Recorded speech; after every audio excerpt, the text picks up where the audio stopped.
Giridih news और मैं हूँ आस्था। तो चलिए खबर की शुरुआत करते हैं आज की सुर्खियों से। रिश्वतखोरों को एंटी करप्शन ब्यूरो की टीम ने दबोचा। जसपुर पंचायत सचिवालय से घूस लेते रंगे हाथों गिरफ्तार किए गए मुखिया और पंचायत सचिव दुलाराम मुर्मू के शिकायत पर हुई कार्रवाई। कानूनी प्रक्रिया के बाद दोनों को अपने साथ धनबाद ले गई एसीबी की टीम। अंतर्राष्ट्रीय स्तर की सुविधाओं के साथ गिरिडीह में भी खुल गया है सलूजा गोल्ड इंटरनेशनल स्कूल। विधिवत रूप से किया गया उद्घाटन, रही कई गणमान्य लोगों की उपस्थिति, रंगारंग सांस्कृतिक कार्यक्रमों ने बांधा अद्भुत समा। चुनावी तैयारियों में पूरी तरह से जुट गया है जिला प्रशासन। लगातार चुनाव कर्मियों का कराया जा रहा है प्रशिक्षण। लगभग 800 कर्मियों को ईवीएम हैंडलिंग और मॉक पोल से संबंधित दी जा चुकी है जानकारी। और अपनी विशेष प्रस्तुति खास मुलाकात में मिलिए सायरा और देश की पहली फेसबुक आरजे जीनत शेख से। गिरिडीह की इस बेटी ने साइबर वर्ल्ड में जमाया है धाक। भारी संख्या में है इनके फॉलोवर्स।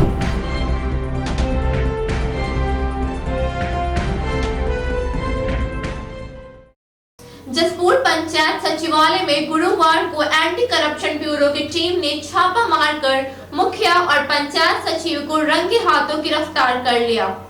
बताया गया कि लाभुकों से 5% घूस लेने के आरोप में इन दोनों को पकड़ा गया है। गिरिडीह में घूसखोरों को फिर घूसा पड़ा है। रिश्वतखोरी की शिकायत के बाद धनबाद से आई एसीबी की टीम ने मुफस्सिल क्षेत्र के जसपुर पंचायत सचिवालय में छापा मारा और रंगे हाथों स्थानीय मुखिया बड़की देवी और पंचायत सचिव विजय प्रसाद को दबोच लिया। बताया गया कि दोनों मिलकर पंचायत की लाभुक समितियों से रिश्वत की मांग कर रहे थे। बताया गया कि तमाम योजनाओं में इन दोनों को 5-5% का हिस्सा चाहिए होता था। इसी मामले की शिकायत एंटी करप्शन ब्यूरो से की गई, जिसके बाद टीम ने धावा दल गठित कर यहां छापेमारी की। इस ट्रैपिंग में दोनों बड़ी आसानी से 4100 रुपए लेते रंगे हाथों गिरफ्तार कर लिए गए। गिरफ्तारी के बाद तमाम प्रक्रियाओं को निभाते हुए एसीबी की टीम ने दोनों को अपने साथ धनबाद ले गई। मेरा घर जांगो पड़ता है, पंचायत जसपुर पड़ता है सर। काम लिए थे पीसीसी का 2,99,000 का था। 2 लाख काम कर दिए। उस टाइम था देवजन मरली, वो उस टाइम काम करके काम करवाया। उस टाइम कुछ नहीं बोला। उसके बाद फिर दूसरा पंचायत सेवक आया विजय प्रसाद और बड़की देवी। इन लोग ने बोला कि मतलब कुछ % देना होगा। हम बोले कितना देना होगा? 5% विजय प्रसाद और 5% बड़की देवी को।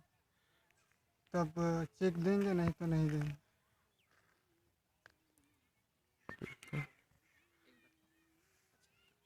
उसके बाद एक बार 75,000 का चेक दिया।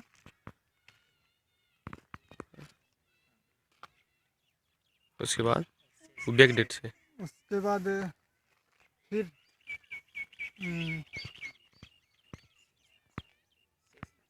शेष राशि जो दिया मतलब 7,230 रुपया का, तो वो भी बैक डेट से चेक दिया। तो उसमें हम लोग भंजवा नहीं पाए, पैसा नहीं निकल पाए। तो फिर उसको चेक बदलने के लिए गए। मुखिया नहीं साइन किया था उस टाइम उस चेक में, तो फिर साइन करवाने गए। तो उस टाइम बोला कि इतना मतलब 5% हमको देना पड़ेगा। मुखिया बोला और विजय प्रसाद को 5% पंचायत सेवक। तो फिर आज आप लोगों ने पैसा दिया। गिरिडीह बेंगाबाद रोड में मोतीलेदा में गुरुवार को सलूजा गोल्ड इंटरनेशनल स्कूल का विधिवत उद्घाटन किया गया। मौके पर कई गणमान्य लोग उपस्थित रहे। बेंगाबाद प्रखंड के मोतीलीदा में सलूजा गोल्ड इंटरनेशनल स्कूल का विधिवत रूप से उद्घाटन बुधवार को एक कार्यक्रम का आयोजन कर किया गया। उद्घाटन मौके पर बतौर अतिथि सीआरपीएफ कमांडेंट अनिल भारद्वाज, पूर्व नप अध्यक्ष दिनेश यादव, व्यवसायी अशोक जैन, गिरिडीह कॉलेज के प्रिंसिपल अजय मुरारी आदि उपस्थित हुए। वहीं मौके पर स्कूल के चेयरमैन अमरजीत सिंह सलूजा, उनकी माता जी सतविंदर सिंह सलूजा, जोरावर सिंह, तलविंदर सिंह, गोल्डी सलूजा, चरणजीत सिंह सलूजा, प्रदीप डालमिया, प्रमोद अग्रवाल, ध्रुव संथालिया, सम्मित सिंह सलूजा, गुरवेश सिंह कालरा, विनय सिंह, दिलीप उपाध्याय आदि मौजूद रहे। यहाँ विधिवत रूप से स्कूल का उद्घाटन किया गया। बाद में रंगारंग सांस्कृतिक कार्यक्रमों ने अद्भुत समा बांधा।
Hearty welcome to you once again, sir. We are highly delighted to have your auspicious presence here. English means guest is equivalent to God. So now I would like to request Chairman and Managing Director Saluja Group of Companies, Mr. Amarjeet Singh Saluja, to kindly welcome our guest. And this is my humble request to Mr. Taranjeet Singh Saluja, Management Trustee Saluja Gold International School. Your presence is highly valuable for us, sir. Thank you very much.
बताया गया कि school में पहले सत्र में nursery से कक्षा 7 तक की पढ़ाई होगी, जिसके लिए नामांकन की प्रक्रिया भी शुरू हो गई है।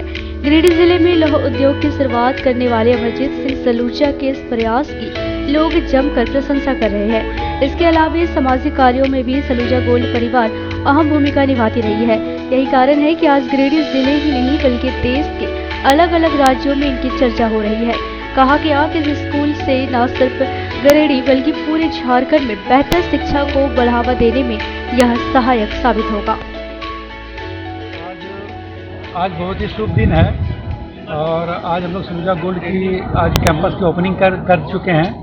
और ये जो सलूजा गोल्ड है, ये मेरा बहुत दिनों का एक सपना था कि इस टाइप का एक शिक्षा के लिए, बच्चों की अच्छी शिक्षा के लिए एक यहाँ पर स्कूल, बढ़िया स्कूल खोला जाए। गिरिडीह में ऐसा स्कूल नहीं था, तो मेरे बहुत दिनों से मेरे मन की इच्छा थी, तो उसको मैंने आज जो है ये मेरा सपना साकार हुआ है। मैंने अपने बच्चों के सहयोग से इसको आज पूरा किया है और मैं ऐसी उम्मीद करता हूँ कि ये एक इंटरनेशनल, जिस तरह से इसका मैंने नाम रखवाया है सलूजा गोल्ड इंटरनेशनल, ये इंटरनेशनल लेवल का स्कूल है। इसके अंदर में हर तरह की फैसिलिटी है। बच्चों को अच्छी से अच्छी शिक्षा के साथ साथ में इसके अंदर में बच्चों को संस्कार भी सिखाए जाएंगे, ताकि वो माता पिता का आदर कर सके, अपने से बड़ों का आदर कर सके और अपने देश को आगे बढ़ा सके। उसके अंदर में संस्कार हम लोगों को भरने हैं। पढ़ाई तो हम लोगों को देनी ही देनी है और हम लोग कोशिश करेंगे कि जितना हो सके प्रयत्न करेंगे कि इसको और आगे ले जाएं। और हमारा जो स्टील क्षेत्र का कार्य था, तो स्टील के बाद में मेरी लाइन जो है तो मेरी बहुत दिनों से ये इच्छा भी थी कि कोई नई लाइन के अंदर में मैं चला जाऊं। और आज जो मैंने स्टील का काम किया था, वो छोटा सा पौधा जो 1984 में जो हमारे द्वारा लगाया गया था, आज गिरिडीह वो मील का पत्थर साबित हुआ। आज मिलियन टन में हमारे यहाँ स्टील बन रही है।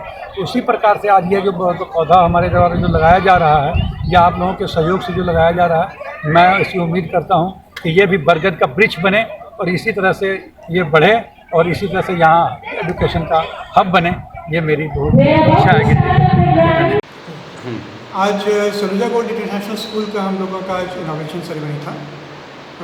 ये स्कूल हम लोग नर्सरी से क्लास 7 तक स्टार्ट कर रहे हैं और ये ईयर बाय ईयर क्लास 8, 9, 10, 11, 12 अपना उसके हिसाब से बढ़ जाएगा। और इस स्कूल के माध्यम से हम लोग गिरिडीह में एक अच्छी शिक्षा लाने का प्रयास कर रहे हैं।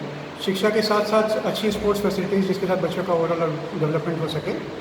और एक बात मैं और कहना चाहूँगा कि सलूजा गोल्ड TMT ब्रांड में तो हम लोग नंबर 1 ऑलरेडी हैं। उसी ब्रांड को कंटिन्यू करते हुए हम लोग एजुकेशन सेक्टर में भी नंबर 1 होने का प्रयास कर रहे हैं। आज हमारे लिए बहुत ही खुशी की बात है कि सलूजा गोल्ड ग्रुप ने, Saluja gold and steel power ने, पूरे होल परिवार ने, सलूजा परिवार ने आज यहाँ पे गिरिडीह के लिए भी बहुत प्राउड की बात है कि हमने एक स्कूल का यहाँ पर उद्घाटन किया है। उद्घाटन हमारे जो हमारी दादी जी हैं, हमारे चेयरमैन साहब श्री अमरजीत सिंह सलूजा जी हैं, उन्होंने किया और गिरिडीह के अन्य गणमान्य व्यक्ति सारे आए। हमें बहुत अच्छा लगा। ऐसे स्कूल की यहाँ पे बहुत सख्त ज़रूरत थी यहाँ पे, क्योंकि हमने जैसा कि हमने महसूस किया हर बार कि हम लोग धीरे धीरे क्लास 4, 5 जाते जाते तक हम लोग को पढ़ाई महसूस होती थी कि बाहर जाने की ज़रूरत है, जो कि हम लोग सब जो हैं, हमारी जनरेशन के जितने लड़के हैं, सब हम लोग बाहर से हॉस्टल में पढ़े हैं। लेकिन उसके बाद हमें ये महसूस हुआ कि जब हम गिरिडीह में रहते तो हमारी गिरिडीह की तरफ एक रिस्पॉन्सिबिलिटी बनती है। तो हमने सलूजा गोल्ड इंटरनेशनल स्कूल हमने खोला। उसमें हमने ऐसी फैसिलिटी, हम लोगों ने सब ने मिल के ऐसी फैसिलिटी यहाँ पर प्रोवाइड की है कि अब बाहर से बच्चे, हम ये उम्मीद करते हैं कि बाहर से नेशनली, इंटरनेशनली बच्चे हम लोग यहाँ पे आए, क्योंकि यहाँ पर सिर्फ मेंटल डेवलपमेंट नहीं होता है, यहाँ पर फिजिकल डेवलपमेंट की भी पूरी ध्यान रखी गई है। पढ़ाई के साथ साथ खेलकूद भी बहुत ज़रूरी है, क्योंकि आजकल के बच्चे जो हैं, देखा जाता है कि मोबाइल कंप्यूटर पे ज़्यादा व्यस्त रहते हैं। लेकिन हमने इस कॉन्सेप्ट को चेंज करने के लिए कि लोग फिज़िकली भी जो बच्चे हमारे हैं वो बढ़ें, इसके लिए हमने फिज़िकल का पूरा एक्टिविटी का ध्यान रखा है।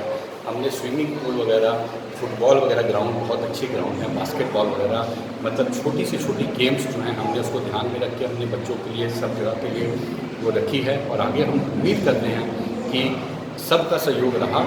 इसी तरह से सलूजा गोल्ड इंटरनेशनल, बल्कि नेशनली, पूरे नेशनली से लेकर के इंटरनेशनल तक इसका नाम, उम्मीद करता हूँ कि ऐसा होगा। जी धन्यवाद। Thank you. चुनावी तैयारियों के बीच जिला प्रशासन का प्रशिक्षण कार्यक्रम जोर शोर से चल रहा है। गुरुवार को भी ओपन माइंड और बिरला स्कूल में मतदान कर्मियों का प्रशिक्षण मास्टर ट्रेनर के माध्यम से कराया गया। लोकसभा चुनाव को लेकर जिला प्रशासन ने कमर कस रखा है।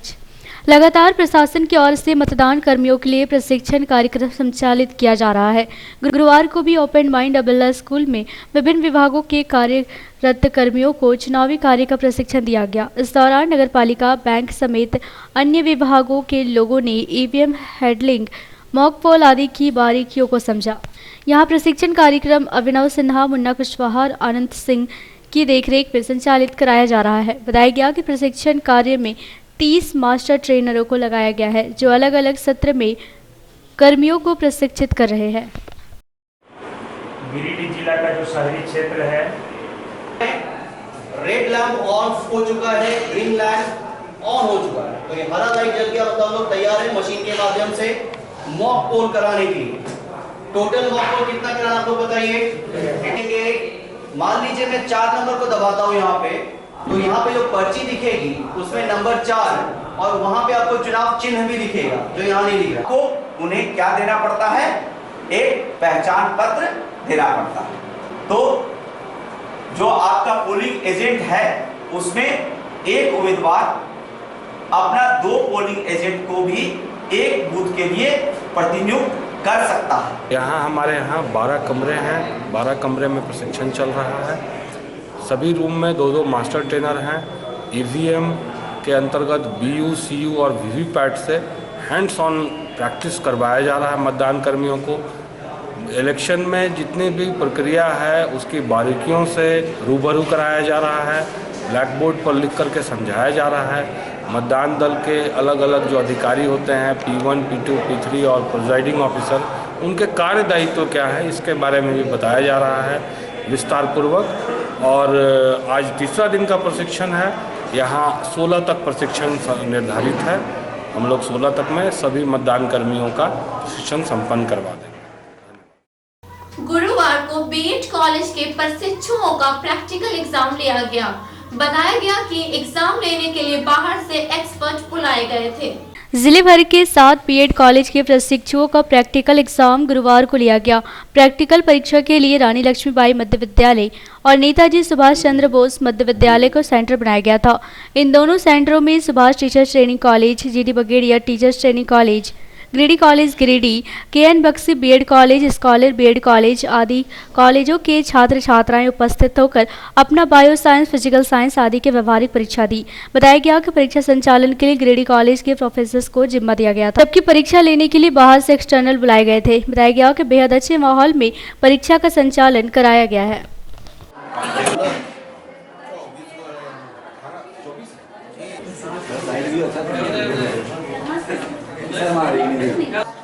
उसके 2 एग्जामिनर हैं और सिर्फ मैथ के 2 एग्जामिनर हैं। मैंने लड़के 2 हिस्से में बट जाएंगे। कॉलेज है आपका जीडी बगेड़िया, सुभाष टीचर ट्रेनिंग कॉलेज और उसके बाद स्कॉलर बीएड कॉलेज। 3 कॉलेज के 3 अलग अलग विषयों के बच्चे 2 अलग अलग सेट में बट करके, चूँकि मैथ के एग्जामिनर अलग होते हैं, बायोलॉजिकल, फिजिकल साइंस, चूँकि स्कूल में साइंस होता है इसीलिए बायोलॉजी और फिजिक्स को एक साथ जोड़ दिया जाता है। कॉलेज में आके हम लोग फिजिक्स और बायोलॉजी अलग बोलते हैं। पचम्बर थाना क्षेत्र में गुरुवार को पुलिस द्वारा वाहन चेकिंग अभियान चलाया गया। बताया गया कि चुनाव संपन्न होने तक ये अभियान चलाया जाएगा। लोकसभा चुनाव के मद्देनजर वरीय पुलिस पदाधिकारी के आदेश अनुसार पचम्बर थाना क्षेत्र में लगातार वाहन चेकिंग अभियान चलाया जा रहा है। इस दौरान वाहनों के कागजातों की जांच पड़ताल की गई। इस बाबत पचम्बर थाना प्रभारी SN सिंह ने बताया कि लोकसभा चुनाव संपन्न होने तक वाहनों का विशेष जांच अभियान चलाया जाएगा। आचार संहिता के अनुपालन में जिले के तमाम पदाधिकारी पूरी चुस्ती बरत रहे हैं। ठीक रहेगा।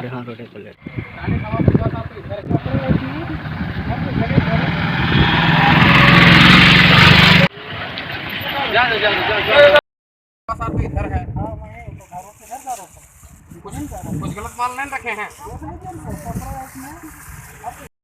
सहायता केंद्र भी लगाए, सहायता केंद्र के पास।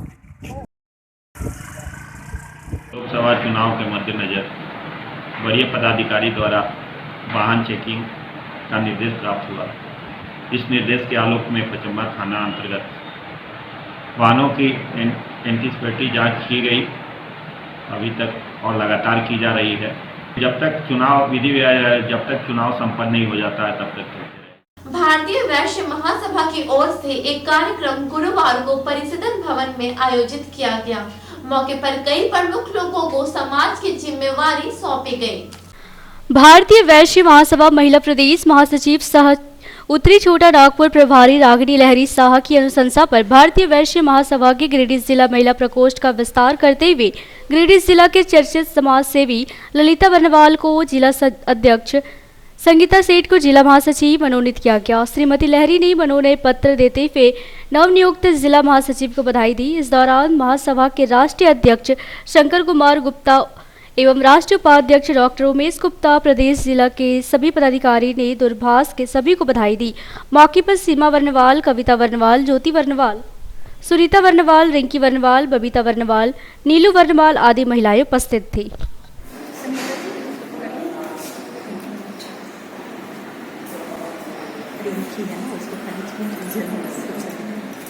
और संगीता जी ने गिरिडीह जिला का महासचिव नियुक्त किया है। आशा करती हूँ कि ललिता जी अपने दायित्व को बहुत ही अच्छे से निभाएगी और वैश्य समाज को आगे ले जाएगी। वैश्य समाज हमारे 365 जातियाँ आती है और मेरा सभी से अनुरोध है अपनी तमाम वैश्य बहनों से कि वो सभी वैश्य समाज से जुड़े और वैश्य समाज को एक नई दिशा दें। वैश्य समाज एक ऐसा समाज है जिनकी आबादी 42% है और जब समाज सशक्त होगा तो राष्ट्र सशक्त होगा। और मैं रागिनी लहरी और हमारे राष्ट्रीय अध्यक्ष, राष्ट्रीय उपाध्यक्ष की तरफ से और अपने प्रदेश की अध्यक्ष और उपाध्यक्ष की तरफ से और साथ ही साथ अपने जिला की तमाम पदाधिकारियों की तरफ से बहुत बहुत आपको धन्यवाद और शुभकामनाएं देती हूँ। किसी को देना है क्या? सत्ता को चलाने के लिए और किसी भी सत्ता को अगर हटाना है या चलाना है तो वैश्य महासभा जो है सो अपना मुख्य रोल अदा करती है। लेकिन ये दुर्भाग्य की बात है कि हमारी वैश्य समाज ही पीछे की ओर है। इसे आगे बढ़ाने के लिए एक संगठन की आवश्यकता है और इसके लिए हम एक संगठन का निर्माण कर रहे हैं, एक संगठन को बना रहे हैं। इस संगठन को लेकर हम वैश्य समाज के लिए सरकार से वैश्य समाज को आगे बढ़ाने के लिए और वैश्य समाज को आगे बढ़ाने के लिए प्रेरित करेंगे। थैंक यू रागिनी को खाली बनाया और किसी नहीं, एक ही आदमी को ना। ठीक, धन्यवाद रागिनी जी और संगीता जी, आप लोग को बहुत बहुत धन्यवाद कि आज इस लायक मुझे समझी और मुझे इस पद पे नियुक्त किया। इसके लिए आप लोग को बहुत बहुत धन्यवाद। कोशिश करूँगी कि आप लोग के इस काम में खरे उतरूँ। धन्यवाद। बस सामने रहिए। माइका फैक्ट्री से मजदूरों को निकाले जाने पर गुरुवार को मजदूरों ने खूब हंगामा किया। बताया गया कि वे मजदूर वर्षों से इस फैक्ट्री में कार्यरत थे, उन्हें बेवजह काम से हटा दिया गया। सीएम राजगढ़िया माइका फैक्ट्री में वर्षों से कार्यरत मजदूरों को काम से हटाने पर गुरुवार को मजदूरों ने खूब बवाल काटा। फैक्ट्री के बाहर मजदूरों ने फैक्ट्री के विरोध में जमकर नारेबाजी की और हंगामा किया। बताया गया कि ये मजदूर बीते 30 वर्षों से फैक्ट्री में पूरी ईमानदारी और निष्ठा के साथ अपने काम को अंजाम दिया है। अपनी जिंदगी का इतना बड़ा वक्त इस फैक्ट्री को देने के बाद भी अचानक उन्हें कार्य मुक्त कर दिया गया, जिससे मजदूरों को बड़ा आघात पहुंचा है। साथ ही बताया कि फैक्ट्री कठपुतली की तरह स्टाफ के इशारों पर नाचती है। Factory manager Vaijnath, supervisor Deepak Chaudhary एवं दुलाल चौधरी जो भी सही गलत फैसले फैक्ट्री के लिए लेते हैं वही मान्य होता है। एक घर से 2 व्यक्ति को यहाँ काम पर नहीं रखा जा रहा है, जबकि पूर्व में ऐसा कोई भी नियम कानून नहीं था। वहीं होली का त्यौहार करीब है, ऐसे में उन्हें कार्यमुक्त किए जाने से मजदूर परेशान हैं।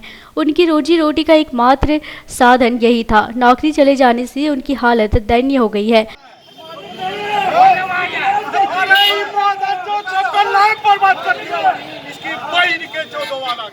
अरे किसी का लाइफ बना नहीं सकते तो किसानों भी नहीं मार सकते तो बुलाइए, जब तक मैं आएगा तो नहीं होगा कोई बात। कहा है हम लोग को साबित कर रहा, बोले काम नहीं है।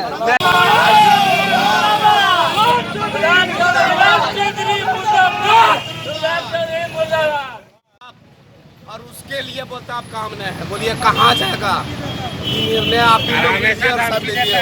धमकी देता है, जो कमजोर है उसको धमकी देता है रोड पे बाहर में कि मार देंगे, तुम ये दो वह दो, न तो मार देंगे, मैं रखेंगे काम पर। यही सब करता है।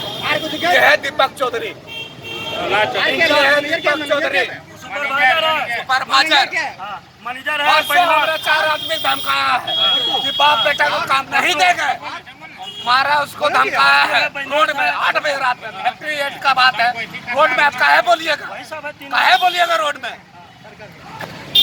बैनाथ है, उसका दुलाल चौधरी है मेन हम लोग का सुपरवाइजर, डिपार्ट इंचार्ज। उसको जिसको चाहता है उसको लेता है, जो रोटी देता है, जो पैसा देता है, जो 30 साल से काम करते आया है और आज बोल रहा है कि ना हम एक घर से 2 आदमी काम नहीं कर रहे हैं। किसी को बाप बेटा काम कर रहा है, किसी को 2 भाई काम कर रहा है, तो उस समय से काम करते आया। अभी बोलता है कि एक घर से 1 आदमी देंगे काम, तो ऐसा कौन सिस्टम है वो अभी जानते हैं। कब तक जाम? इसलिए कि कल हम लोग को बैठा दिया गया कि अभी ले लो। हम लोग बोले कि सर अभी हम लोग नहीं बैठेंगे, ताकि अभी त्यौहार है, त्यौहार के बाद हम लोग को अब जो कीजिएगा हम लोग मानने के लिए तैयार हैं। तो मालिक बोल दिया दरवान को कि सब 6 आदमी को घुसने नहीं देने। उसके बाद अब 20 साल से काम कर रहे हैं। अरे हम लोग को अभी हुआ है और हम लोग बराबर काम दे रहा था। अभी बीच में 2-4 साल से कर रहा है कि बैठा उठा कर रहा है, देता है। जब भी बक्सा जाता है उसके बाद हम लोग को ब्रेक कर देता है, तो ब्रेक कर देता है। और अभी बक्सा दिया है और अभी हम लोग को पर्व है, उसमें ब्रेक लगा दिया है, मतलब अभी बैठ जाओ, अभी काम नहीं। तो बोलिए अभी ब्रेक लगा देगा तो हम लोग खाएंगे क्या? मालिक बोलता है कि जब हम ले लेंगे काम आएगा तब। तो हम लोग कहना है कि जितना आदमी आप लोग हैं, 40 आदमी हम लोग हैं एक डिपार्टमेंट में, तो बोलते हैं सर जितना आदमी आप सीमित कर दीजिए कि अगर 20 गो का काम है 20 गो रखिए, बाकी 20 आदमी का आप हटा दीजिए देके। लेकिन जितने आदमी है उतने आदमी का सीमित है, उतने आदमी काम दीजिए। तो बोलता है नहीं हम 40 आदमी काम देंगे और इसे तोड़ के काम करने होगा। कौन सा? तो मैंने 5 साल 25-30 साल से हम नौकरी कर रहे हैं। इसके व्यक्ति में 3 महीना के अंदर में जो बहाली हो रहा है उसको सर्विस हो जा रहा है, और हम 30 साल से नौकरी कर रहे हैं, हम लोग को सर्विस नहीं हो रहा है। और ये कंपनी जो है स्टाफ पर चल रहा है। कंपनी जो है अपना बुलबुद्धि पर दिमाग से बात नहीं करता है, ये सारा स्टाफ के बदौलत चल रहा है। स्टाफ जो बोलता है वही बोलने का कंपनी करता है। इसलिए हम लोग को करना है, मीडिया भाई से करना है, और भारत के सरकार रघुवर दास से भी निवेदन है, और यहाँ के प्रशासन से भी निवेदन है, और DCL से भी निवेदन है कि ये फैक्ट्री बंद कर। कौन समय का फैक्ट्री? हाँ, कौन सा? ये अबरक फैक्ट्री इलेक्ट्रॉनिक काम होता है, अबरक का लाइसेंस है और वही से काम चलता है। और हम लोग चाहते हैं कि ये फैक्ट्री बंद हो जाए, हम लोग को जिंदगी से ही ना खेलें। क्या गलती है? वहीं फैक्ट्री प्रबंधन ने इन बातों से इनकार करते हुए कहा कि फैक्ट्री में जितना काम आता है वे उसी अनुसार टेम्परेरी बेसिस पर मजदूर बहाल करते हैं। फिलहाल काम कम है, इसलिए कुछ मजदूरों को कार्य मुक्त कर दिया गया है। इधर हंगामे की सूचना मिलते ही पुलिस मौके पर पहुंची और जांच पड़ताल में जुट गई है। पूरा मामला ये है कि हम लोग बहुत फेयर काम करते हैं सबके साथ। हम लोग का फॉरेन से ऑर्डर्स आता है, जिस तरह का ऑर्डर्स रहता है हम लोग उसी हिसाब से लेबर रखते हैं, टेम्परेरी लेबर। ये लोग का तो कहना 25 साल से लोग यहाँ पर सब टेम्परेरी है, सब रॉन्ग में रहता है, सबको हम लोग अपॉर्चुनिटी देते हैं काम करने के लिए। 25 सालों से आप टेम्पररी लेवल पर ही काम करवा रहे हैं क्या? नहीं, हम लोग 25 साल से, ऐसा कोई नहीं है कि 25 साल से कंटिन्यूस काम कर रहा है। जब काम आता है हम लोग लेबर रखते हैं, जब काम नहीं रहता हम लोग लेबर हटाते हैं। लेकिन फैक्ट्री प्रबंधन जो है भीतर से उनका भी तो यही कहना है क्या कि भाई 25 सालों से हैं वो लोग काम कर रहे हैं। 25 सालों से कोई नहीं, मतलब उनके आरोप गलत है। हाँ, आरोप गलत है। हुआ है क्या कि आप नहीं, कोई चाहेंगे लिखित कि समझौता आप नहीं होता। हटाएंगे, जब चाहेंगे तब रखेंगे? नहीं, ये आपका लेबर लॉ है, हम क्या लिखित करेंगे? नहीं, ये लेबर लॉ है, ये लेबर लॉ, आप पढ़ लीजिए लेबर लॉ कि जब चाहेंगे तब रखेंगे, जब चाहेंगे नहीं, जब चाहेंगे तब नहीं। काम रहेगा तब रखेंगे, काम नहीं रहेगा तो हटाएंगे। हाजिरी जब पूरा होता है तब हटाते हैं। करीब 1.5 काम पर है। बुलेटिन के अंत में आपको लिए चलते हैं अपने स्पेशल सेगमेंट खास मुलाकात में। हमारे सहयोगी अभिषेक आपको एक खास व्यक्तित्व से मुलाकात कराएंगे। नमस्कार, सिटी न्यूज की विशेष प्रस्तुति खास मुलाकात में आपका स्वागत है। मैं हूं अभिषेक। हर बार की तरह इस बार भी हम एक खास शख्सियत से आपकी मुलाकात कराने जा रहे हैं। जी हाँ, हम बात कर रहे हैं जीनत शेख की, जो गिरिडीह की बेटी हैं, लेकिन फिलहाल काफी अरसे से पटना में हैं और पटना में खास मुकाम बना चुकी हैं। जी, वो शायरा भी हैं, वो अच्छा लिखती हैं, अच्छा बोलती भी हैं और सबसे बड़ी बात कि वो इंडिया की सबसे पहली महिला फेसबुक आरजे हैं। तो हम उनके बारे में कुछ कहें तो इससे पहले हम सीधे उनसे मुलाकात कराते हैं और उन्हीं से जानते हैं उनका परिचय। आपका स्वागत है सिटी न्यूज में। बहुत शुक्रिया। अपने प्यारे शहर गिरिडीह के सभी सुनने वालों की खिदमत में मेरा आदाब और नमस्ते। आज मुझे बेहद खुशी हो रही है कि अपने लोगों के बीच अपने दिल की बात शेयर करने का मुझे मौका मिल रहा है। इसके लिए सिटी न्यूज का एक बार फिर तहे दिल से शुक्रिया अदा करना चाहती हूँ। मैं जीनत शेख गिरिडीह की बेटी हूँ, लेकिन पटना में रह रही हूँ। शादी के बाद से पटना में रह रही हूँ और आप सबकी दुआओं की बदौलत पटना के लोग मुझे जानने लगे हैं। एक शायरा की हैसियत से, एक कवित्री के तौर पर मुझे पहचानने लगे हैं। कवि सम्मेलनों में, मुशायरों में, ओपन माइक्स में अक्सर परफॉर्म करती हूँ और लोगों की तारीफें बटोरती हूँ और मुझे बहुत अच्छा लगता है और मुझे बहुत अच्छा लग रहा है कि आज मुझे यहाँ पर सिटी न्यूज़ में बुलाया गया है और मैं आप सबके बीच आज हूँ। जी, गिरिडीह के दर्शक सबसे पहले जानना चाहेंगे कि गिरिडीह से आपका जुड़ाव कैसा है, यहाँ पे आपका परिचय क्या है? गिरिडीह में मैं पैदा हुई हूँ। मैं गिरिडीह की बेटी हूँ। मेरे अब्बू जनाब अब्दुल जलील मिर्जा एडवोकेट, गिरिडीह के जाने माने वकील, लॉयर। मेरी मम्मी नसीमा मिर्जा, गिरिडीह की गवर्नमेंट टीचर। तो मेरी पैदाइश यहाँ हुई, मेरी स्कूलिंग यहाँ हुई। कार्मल स्कूल गिरिडीह से मैंने पढ़ाई की। आरके महिला कॉलेज से मैंने इंग्लिश लिटरेचर में ग्रेजुएशन किया और उसके बाद जो है कि मेरी शादी हो गई और मेरे हस्बैंड पुलिस ऑफिसर हैं, तो फिर मुझे बिहार कैडर में वो थे, तो मुझे बिहार शिफ्ट होना पड़ा। लेकिन गिरिडीह और गिरिडीह के लोग मेरे दिल के बेहद करीब हैं। गिरिडीह से जो मेरा जुड़ाव है वो उसकी जगह कोई और शहर नहीं ले सका, न ले सकेगा कभी। और मुझे गिरिडीह से और यहाँ के लोगों से, गिरिडीह की ज़मीन से बहुत मोहब्बत है और यहाँ आकर मुझे एक सुकून महसूस होता है। जी, तो जैसा कि आपने बताया कि आप शायरा हैं, तो सबसे पहले हम चाहेंगे कि हमारे दर्शकों को आप कुछ सुनाएं। ज़रूर, मैं सुनाना चाहती हूँ। मेरी एक गज़ल है जो मैं परफॉर्म कर चुकी हूँ पटना में और जिसे लोगों ने काफ़ी पसंद किया था। तो जाहिर सी बात है कि मैं अपने शहर के लोगों को भी वो सुनाना चाहूँगी और चाहूँगी कि आप लोग तवज्जो और ध्यान से सुने। न फूलों में है अब खुशबू, न दरिया में रवानी है। न फूलों में है अब खुशबू, न दरिया में रवानी है। रिश्ते नाते और सखियां ये बातें अब पुरानी है। रिश्ते नाते और सखियां ये बातें अब पुरानी है। रिश्ते नातों और सखियों की जगह मोबाइल में ले ली। तो गौर करेंगे। मैं दूसरा शेर। दिलों में रखो ना कीना, मिलो फुर्सत मिलो गो से। कीना यानी कोई दुश्मनी, कोई मलाल ना रखे दिल में। और फुर्सत, जो मोबाइल को वक्त देते हैं तो थोड़ा लोगों को भी वक्त दें, अपने लोगों को।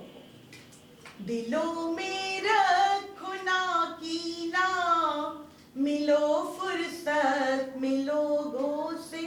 दिलों में रखो ना कीना, मिलो फुर्सत मिलो गो से। न हो मगरूर ए बंदे, बहुत कम जिंदगानी है। वाकई एक दिन के बाद, एक पल के बाद दूसरे पल का पता नहीं कि हम होंगे, रहेंगे या ना रहेंगे। तो इसलिए न हो मगरूर ए बंदे, बहुत कम जिंदगानी है। किसी का दिल अगर तोड़ोगे तो पछताओगे एक दिन। दिल तोड़ने से पहले इस बात का जरूर ध्यान रखना। किसी का दिल अगर तोड़ोगे तो पछताओगे एक दिन। किसी का दिल अगर तोड़ोगे तो पछताओगे एक दिन। ये सच्ची बात है समझो, नहीं कोई कहानी है। ये सच्ची बात है समझो, नहीं कोई कहानी है। और जो अगला शेर मैं पेश कर रही हूँ तो मैं चाहूंगी कि आप सब बहुत ध्यान से सुने, खास तवज्जो चाहूंगी।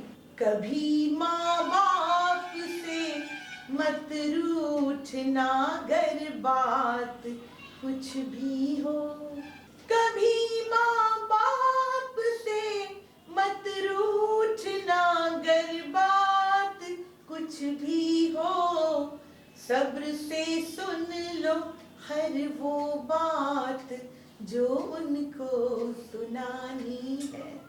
क्योंकि जब हम छोटे होते हैं, जब छोटे बच्चे होते हैं तो हम एक ही बात बार बार रिपीट करते हैं और माँ बाप वही बात बार बार सुनते हैं, और अगर कोई क्वेश्चन हम पूछते हैं तो वो बार बार जवाब देते हैं। तो अगर वो बूढ़े हो जाए और एक बात अगर दोबारा पूछें तो हमें घबराना नहीं चाहिए। इसी बात को ध्यान में रख के मैंने ये शेर लिखा है। कभी माँ बाप से मत रूठना गर बात कुछ भी हो। कभी माँ बाप से मत रूठना गर बात कुछ भी हो। सब्र से सुन लो हर वो बात जो उनको सुनानी है। ये शेर जो है ये स्पेशली मेरे हस्बैंड के लिए है। तुम्हारा साथ पाकर हो गया है हाल कुछ ऐसा। तुम्हारा साथ पाकर हो गया है हाल कुछ ऐसा कि दिन भी खुशनुमा है और रातें भी सुहानी है। कि दिन भी खुशनुमा है और रातें भी सुहानी है। और आखिरी शेर जो है मैं डेडिकेट कर रही हूँ आज के दौर की लेडीज को, सभी लेडीज को जो एजुकेटेड है, जॉब कर रही हैं, सबके लिए ये शेर।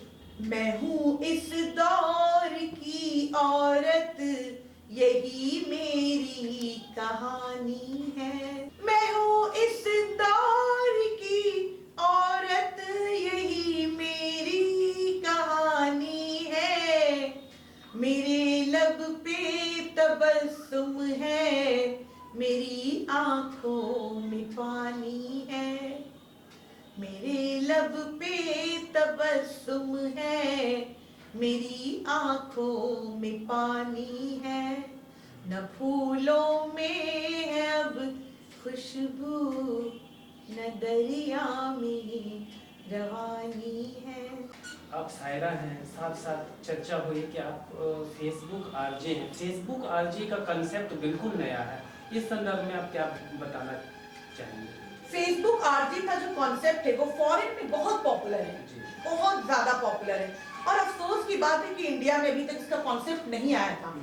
तो हम लोगों ने देखा कि फॉरेन में इतना ये पॉपुलर है और इंडिया में अभी तक नहीं आया, तो हमने सोचा कि क्यों ना इसे इंडिया में भी शुरू किया जाए। तो इस तरह से शुरू हुआ मेरा फेसबुक रेडियो, और मैं इंडिया की पहली फेसबुक आरजे हूँ। ये खुशी जो है मुझे मिली।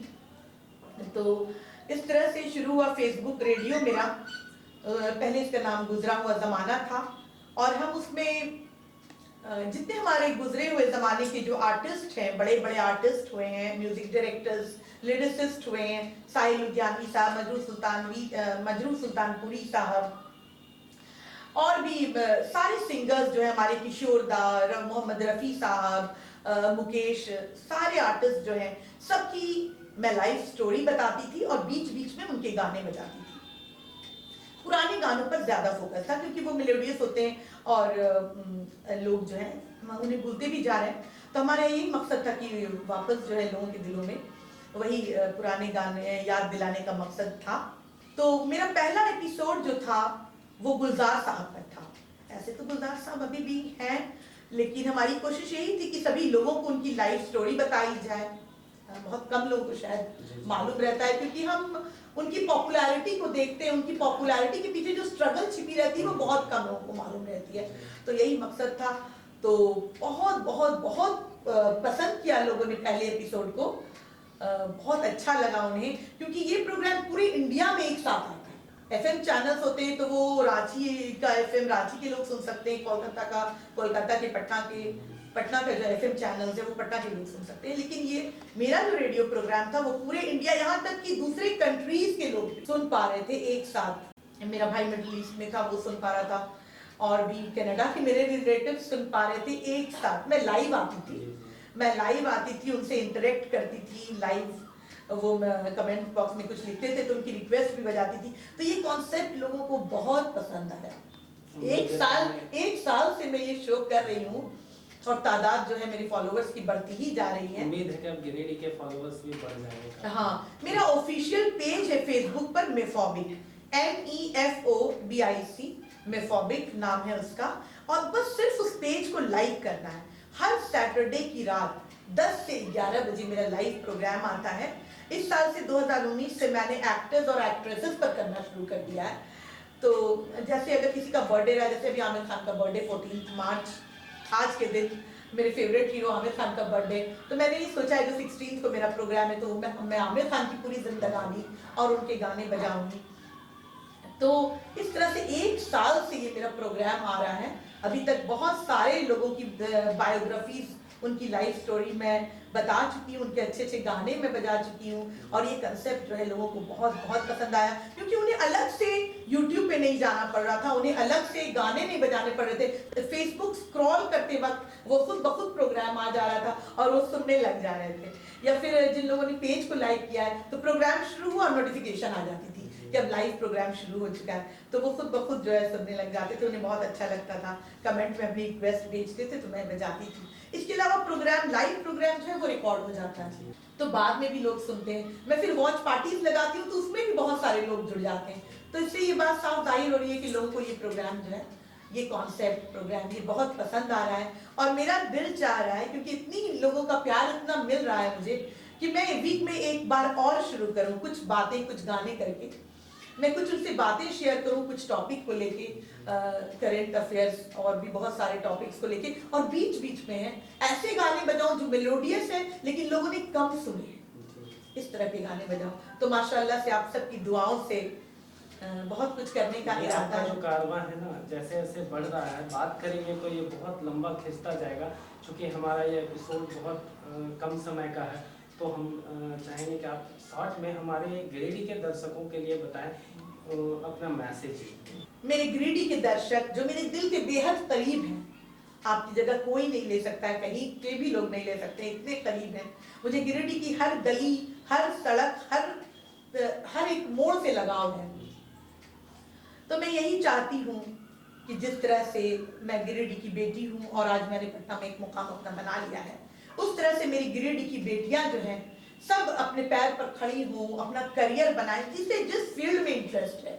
जिस तरह मुझे बचपन से ही शेरो शायरी, कविताएं पढ़ने का शौक था, मुझे साइंस में कभी इंटरेस्ट नहीं रहा, मुझे फोर्स भी कभी नहीं किया गया, तो मैं बचपन में भी लिखती थी, लेकिन शादी के बाद कुछ वक्त के लिए, छोटे छोटे बच्चे थे तो ये रुक सा गया था। लेकिन फिर जब जैसे मेरे बच्चे बड़े हुए और फिर एक बार मुझे मौका मिला, तो मैंने अपने पैशन को फिर एक बार जो है नए सिरे से उस पर ध्यान दिया, और उसी की बदौलत आज आप मेरा इंटरव्यू ले रहे हैं। तो मैं चाहती हूँ कि उसी तरह से मेरी गिरिडीह की बच्चियां जिस फील्ड में इंटरेस्ट है उसी फील्ड में आगे बढ़ें। और मैं माँ बाप से यही बात कहना चाहती हूँ कि फोर्स ना करें बेटियों को, बेटों को भी ना करें किसी को भी प्रेशराइज ना करें, उन्हें जिस फील्ड में इंटरेस्ट है जाने दें। हो सकता है कि वो डॉक्टर ना बने, इंजीनियर ना बने, लेकिन बहुत बड़े सिंगर बन जाए, बहुत बड़े राइटर बन जाए, बहुत बड़े एक्टर बन जाए, आर्टिस्ट बन जाए।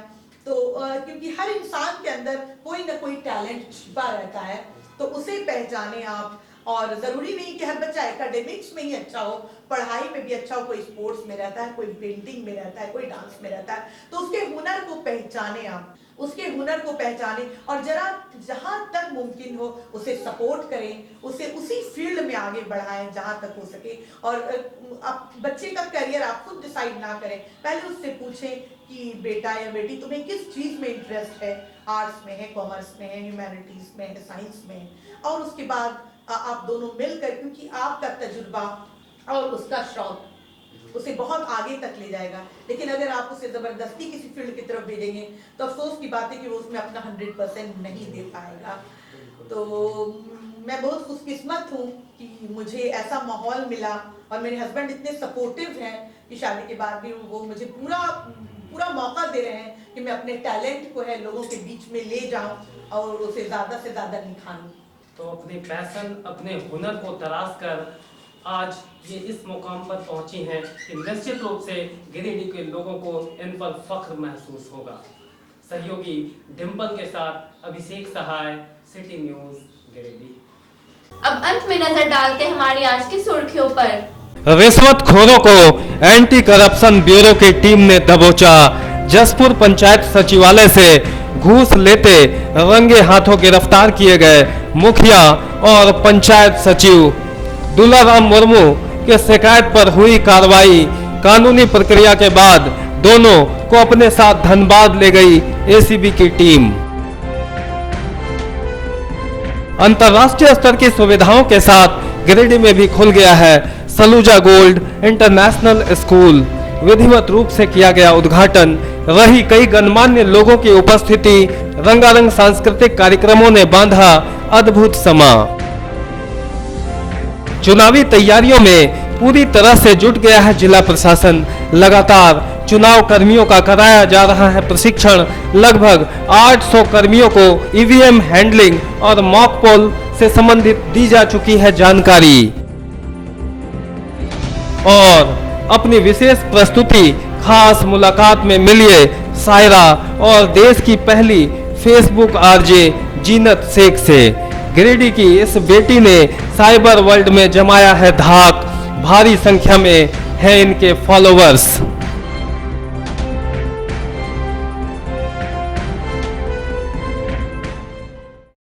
तो आज के अंक में बस इतना ही। कल फिर होगी मुलाकात कुछ अन्य खबरों के साथ। तब तक दीजिए हमारी पूरी टीम को इजाजत। नमस्कार।